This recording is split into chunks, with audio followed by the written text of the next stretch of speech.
Olá, queridos irmãos, amadas irmãs, a paz do Senhor Jesus esteja sempre com todos vocês. Hoje, sexta-feira, dia 19 de julho, estamos na 15ª semana do Tempo Comum. E vamos meditar nesse momento no Evangelho de São Mateus, capítulo 12, versículos de 1 a 8. Naquele tempo, Jesus passou no meio de uma plantação num dia de sábado. Seus discípulos tinham fome e começaram a apanhar espigas para comer. Vendo isso, os fariseus disseram-lhe: "Olha, os teus discípulos estão fazendo o que não é permitido fazer em dia de sábado."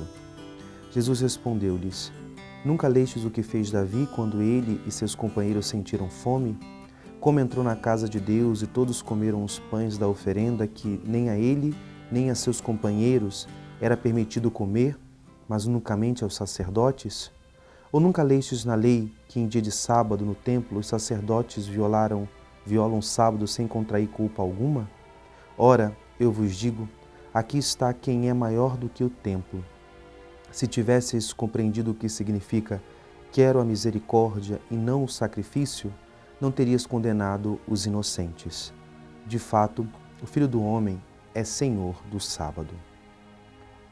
Palavra da salvação.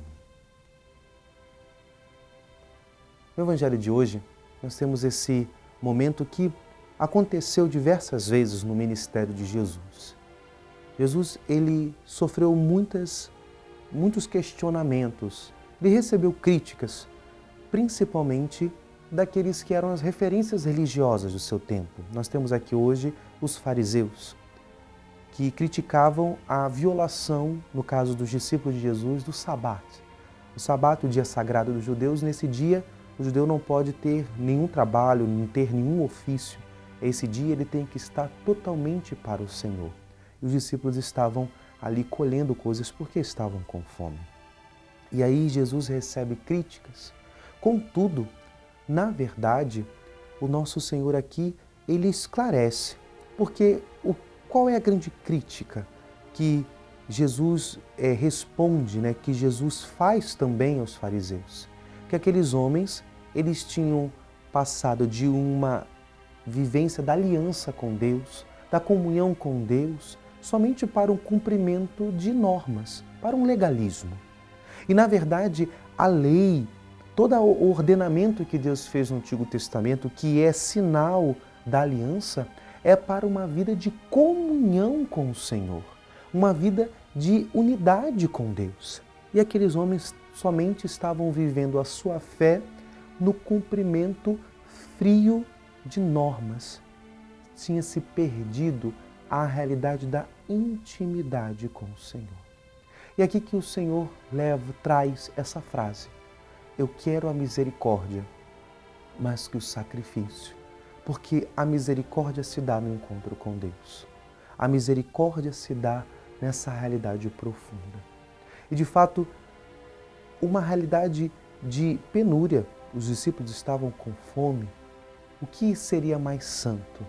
Deixar eles passarem fome somente porque tem uma norma? Ou dar de comer, saciar, para que aqueles homens pudessem viver o dia, de fato, consagrados, inteiros, íntegros na presença de Deus? Queridos irmãos, amadas irmãs, também hoje a nossa fé nós temos normas, temos realidades de orientação, mas é preciso acima de tudo entendermos que as normas nos levam para uma dinâmica de caridade e de amor. Por isso que nosso Senhor diz, a palavra de Deus diz na primeira carta de São João: "Se eu digo que amo a Deus, mas eu não amo o meu irmão, eu sou mentiroso." E, de fato, o nosso amor a Deus ele vai ser testemunhado pelas realidades à nossa volta. Por exemplo, eu sou chamado a anunciar o Evangelho. Eu sou chamado a viver essa realidade de anunciar a palavra, anunciar a santidade da igreja, a catequizar. Eu sou chamado, muitas das vezes, a testemunhar o amor.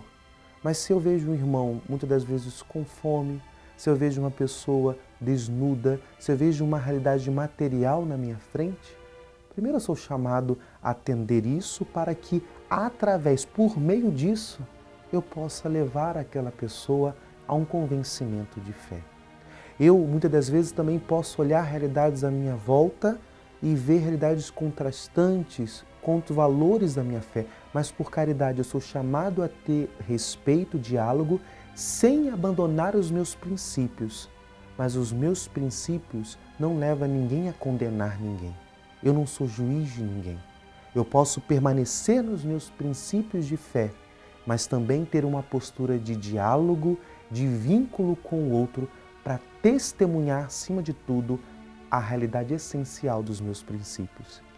Peçamos ao Senhor hoje essa sabedoria, que provém principalmente da nossa comunhão com Deus. O nosso discernimento, a nossa sabedoria, ela provém de uma vida de intimidade com Deus. Porque o Espírito vem em socorro às nossas fraquezas, o Espírito vem em socorro às nossas deficiências, às nossas incapacidades e nos ajuda a viver a solidez da fé sem abrir mão de nenhum dos nossos preceitos, de nenhum dos nossos princípios, mas testemunhando com ousadia, na caridade, no amor a todos aqueles que o Senhor colocar em nosso caminho, todos aqueles que virem ao nosso encontro. Que Deus nos abençoe e nos dê essa graça de viver uma fé viva, audaciosa e autêntica. Que Deus nos abençoe. Em nome do Pai, do Filho e do Espírito Santo. Amém.